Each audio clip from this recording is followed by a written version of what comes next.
Good afternoon and thanks for joining us. Saskatchewan got another blast of winter weather with one community reporting nearly 50 centimetres of snow.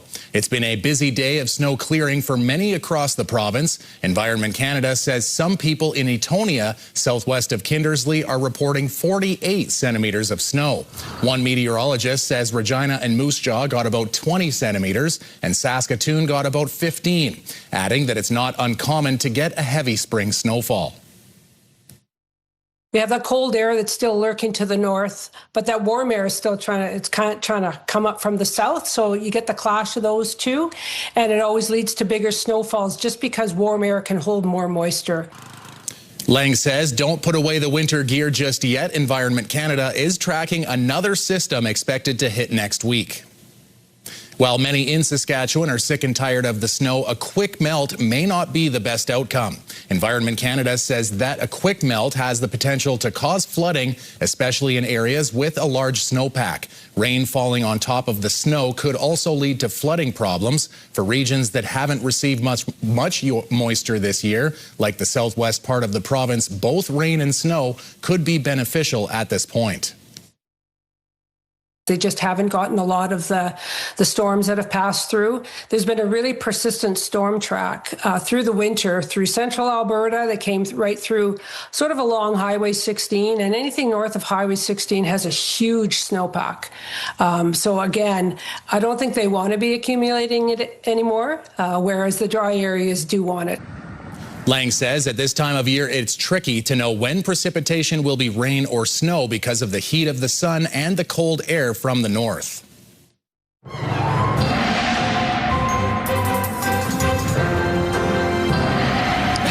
There you go. I think Terry's cat wanted some airtime. That's true. I guess so. And why not, right? I mean, when you're famous this time of year, given the unfortunate news of the weather. Yeah, well, the unfortunate part of it is, of course, that, people, as you said off the top, people are annoyed, a little sick and tired of the snow. It's not rare, but it's still annoying nonetheless, given the fact that we all want spring to arrive. But yes, there's a lot of moving parts in what's going on, but ultimately it's the warm air to the south and the cold air to the north, and that's what we get. What we get is this system continuing to make its way eastward. In behind it, there's a couple of disturbances may add up to a little bit of flurry activity overnight, but the good news is we head into the weekend, temperatures start to warm up slowly, but then they jump up in a rather snappy fashion, and we'll talk about that later on. Prince Albert police have arrested a man who escaped from custody in Yorkton just over a month ago. 35-year-old Jefferson Job was serving a sentence at the White Spruce Provincial Training Centre in Yorkton, and he escaped March 10th. Shortly after that, Prince Albert police learned he was living at a home on 13th Street West in Prince Albert. Yesterday, a search warrant was issued for the home. Among a group of people inside was Job. He was arrested and charged with a string of offenses. Police also seized a semi-automatic sawed-off shotgun, 30 grams of cocaine, and 2 air-powered handguns. A 39-year-old man was also charged in connection with the seizure. A Saskatoon man and 2 teens have been charged following a drug trafficking investigation on the James Smith Cree Nation. The arrest followed the search of a home in the community on Tuesday. Cocaine, trafficking equipment, and cash were all seized as part of the investigation. 5 people were arrested, but 2 were released without charges. 19-year-old Desmond Badger from Saskatoon and 2 teenage boys from the Kiniston-Soto First Nation are charged with drug trafficking offenses. The youth cannot be named because of the Youth Criminal Justice Act. The family of a missing Calgary senior seen earlier this month in Saskatchewan is desperate to find her. As the search continues, her granddaughter is thankful for the tips coming in and is asking people to continue to look for her. That's my greatest, theory, I guess, is just that she got really confused when she was driving, and the dementia gets worse the more tired she gets. So I'm thinking that, she just hasn't slept well, so she hasn't found her way home. There's been lots of great tips on Facebook, both from Alberta and Saskatchewan. Lots of people are out there looking and helping. And I mean, there's even people that are just like, I drove this road to this road and she wasn't there. And it's at least helpful, one less road to drive down, right? One less place that she could be. 82-year-old Diane Cooper left her home in Calgary the afternoon of April 6th. She was later seen on security camera filling up with gas in Stettler, Alberta that day. Later that night, she was seen in Saskatchewan in the hamlet of Hoosier, where her car was also seen in security video. Cooper was traveling with her Dalmatian dog. She's traveling in a gray Toyota CHR. If you see Diane Cooper, contact RCMP immediately. The Federation of Sovereign Indigenous Nations is pushing back against federal oversight measures from Indigenous Services Canada. At its annual spring assembly in North Battleford this week, a resolution was passed to formally reject a federal audit calling for nearly $29 million to be repaid. The resolution also made amendments to FSIN financial procedures, which now require anyone serving on the Treasury Board to sign a non-disclosure agreement. This zero-tolerance policy means anyone sharing materials or discussing meeting contents would be removed and could face legal consequences. The FSIN, which has previously refused interviews with CTV News, says Ottawa's funding agreements will now be set agreements, money tied to specific programs. Any unspent money must be sent back at the end of the year. The FSIN says rigid funding is unfairly punitive. At a separate event earlier this week, Chief Bobby Cameron said there are more important things to focus on. I don't get into the details, right? I stick to the high-level politics. I got Marty Paul, my chief of staff, and them that do all that, yeah. 31 chiefs at the Assembly voted in favor of the resolution, with 12 voting against it. Ottawa has announced that Canadian families will get some financial relief in the form of a one-time grocery benefit. Will provide direct relief to more than 12 million Canadians, helping to offset the cost of groceries for working families. The payout will come in early June and replaces the existing GST-HST credit, so anyone who was eligible from that program is eligible for the payout. Let's break down what you can expect. Single Canadians without children will get a maximum of $267, while single people with children will receive $441 for one child and up to $717 for 4 children. Saskatchewan's decision to refurbish coal-fired power plants is being challenged in the province's highest court. The Saskatchewan Environmental Society is appealing a Court of King's Bench decision that struck down its legal challenge against the provincial government's plan to extend the life of its coal-fired power plants. The group argues the lower court judge failed to take into account international law and regulations to reduce greenhouse gas emissions that Canada has signed on to. Government counsel asserts the judge's ruling that the courts do not have jurisdiction over policy matters. A decision from the Court of Appeal panel is expected at a later date. The government of Saskatchewan will be setting out a new drone program. It's called the Drone Detection Solution. They have submitted a request for proposal to enhance penitentiary security across the province. These new changes would provide early warnings, real-time monitoring, actionable data for quick intervention against unauthorized drones. This is to prevent organized crime from delivering items on the drones themselves. Drugs probably 80%, phones probably make up another significant percentage, and now we're seeing weapons come in, usually ceramic weapons, things that are non-detectable by metal detectors. And those are all supplemented with other forms of contraband, tobacco periodically, but predominantly drugs, secondarily cell phones. The federal government says it's taking action against illegal drone activity, especially at federal prisons like Saskatchewan Penitentiary, where drone detection technology is being piloted. When we come back, an app that helps limit what information you share online, how to keep yourself cyber secure in an increasingly online world.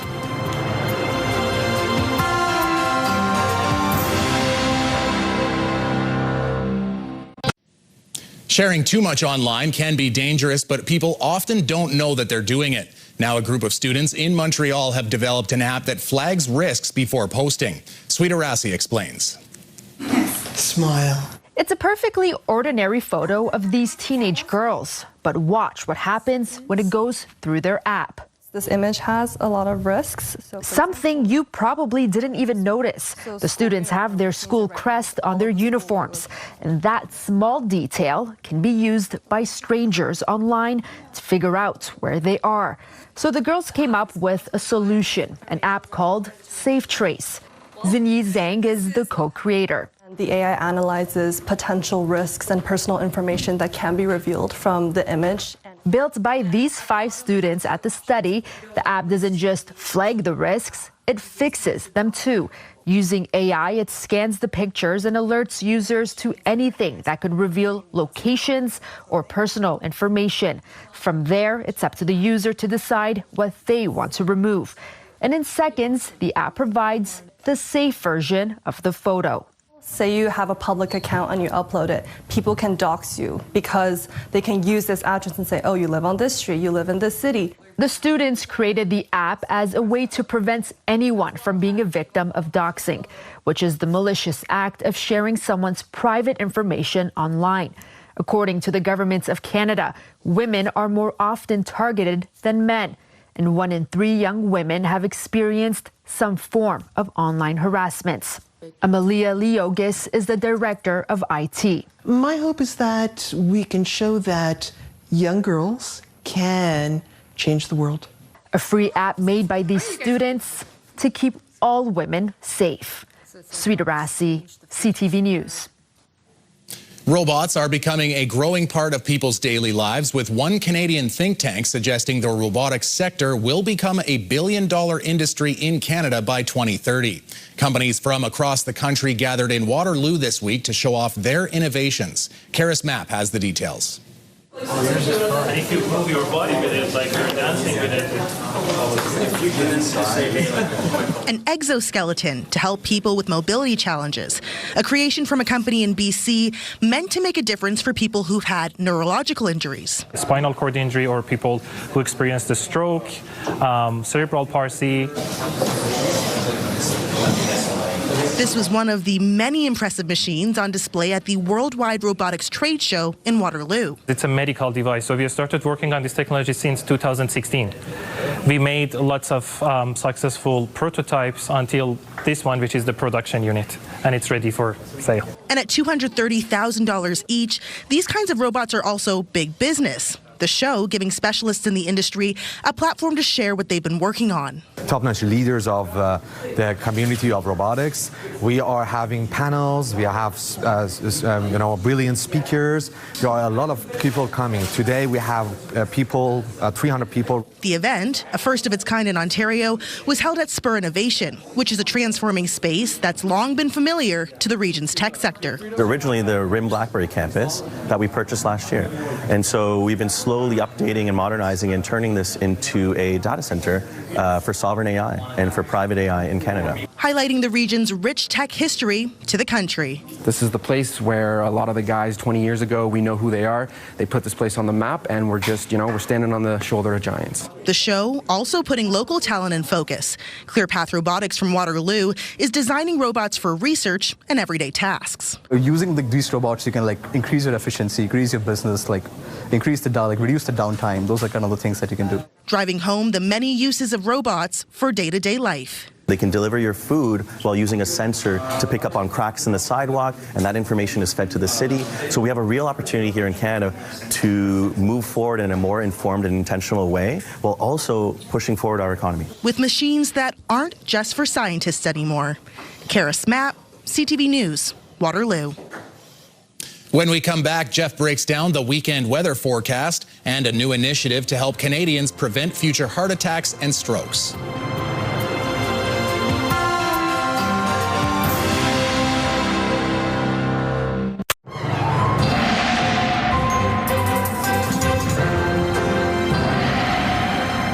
Well, Jeff, it's not quite warm yet, and I think one viewer kind of had a funny picture about it's spring, and the sign was half covered in snow. Yeah, I can understand that sentiment. It's been an annoying day, maybe an annoying spring, considering we're past the midway part of April, and we're still talking about snow. And snow to come, not just what we've got today. Guess there's more on the way, or at least that's what the predictions are. That system that brought the snow overnight into the early morning hours, that continues to make its way into Manitoba.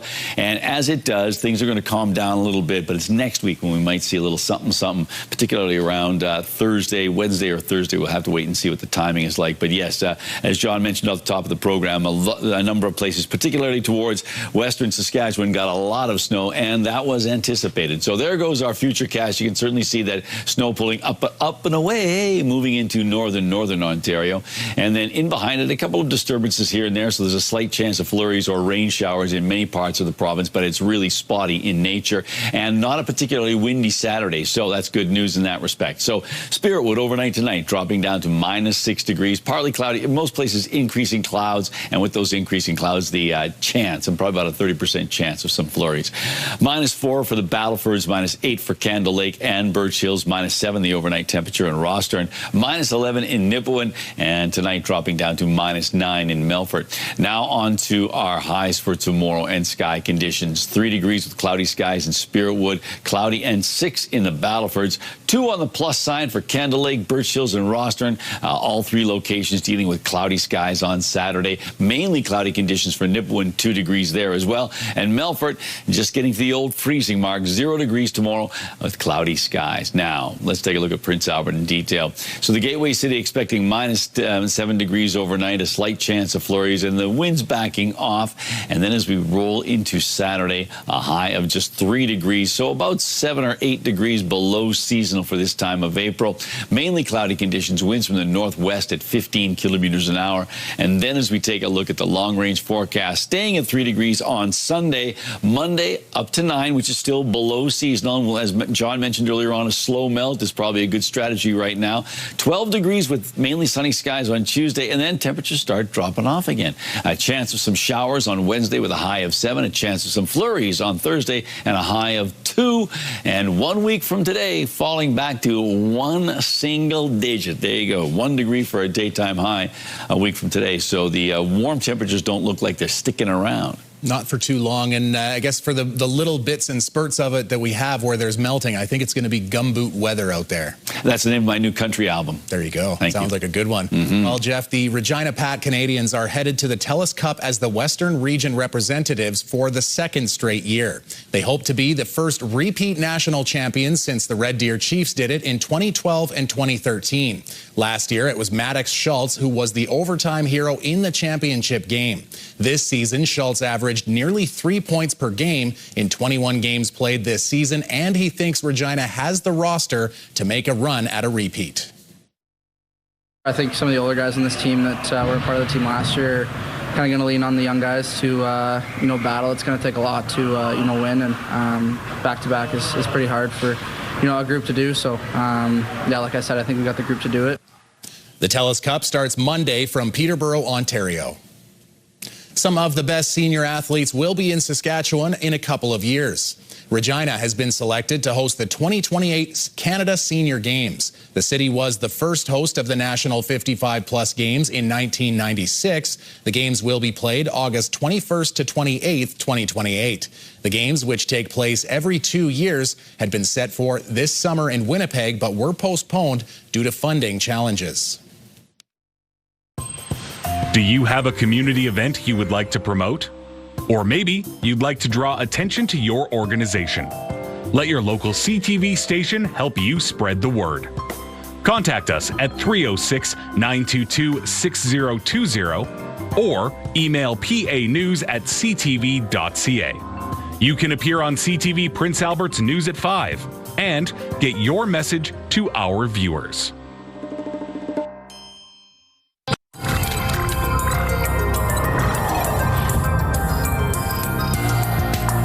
The Ottawa Heart Institute is launching the next phase of its 1 Million Canadian Hearts initiative. It's a national effort to screen adults with no signs of heart disease to try and prevent future heart attacks and strokes. Peter Sperling has the story. Please have a seat. Andre Ann Martel has good reasons to look after her health. I think I'm quite healthy. I'm quite active. But you know what? I want to live a happy and healthy life for my kids. I have very young kids, and I want to live a long time for them. Just a prick of the finger there. She's attending a screening to identify any cardiovascular disease risk factors she may not be aware of. If there is something that I should worry about, I want to know about it sooner rather than later. Thursday's clinic taking place at the Vanier Community Services Centre for employees.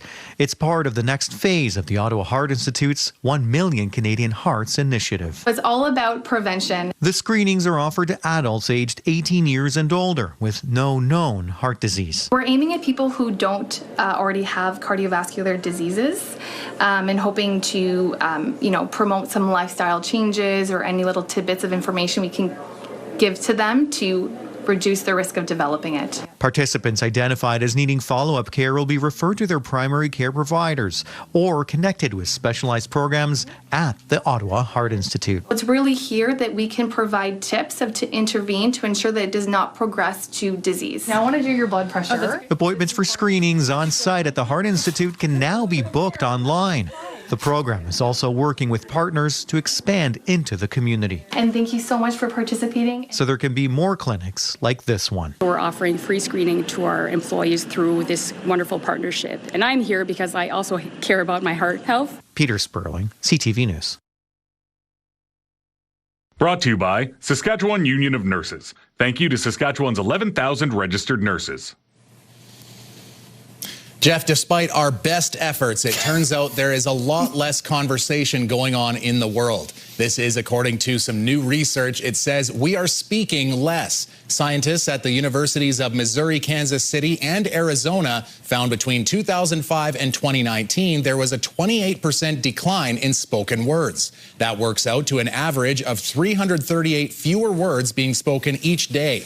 The study couldn't pinpoint the reasons why, but between 2005 and 2019, there was a rise in texting and the use of social media. And I think there's another reason. All the words that I used to say, they took them away. I can't say them anymore. Those 4-letter words, those 3-letter words. Hey, kids. Yeah. I spent years in a hockey dressing room practicing and brushing up on now half of them. They're verboten. Yeah, there you go. But that is interesting.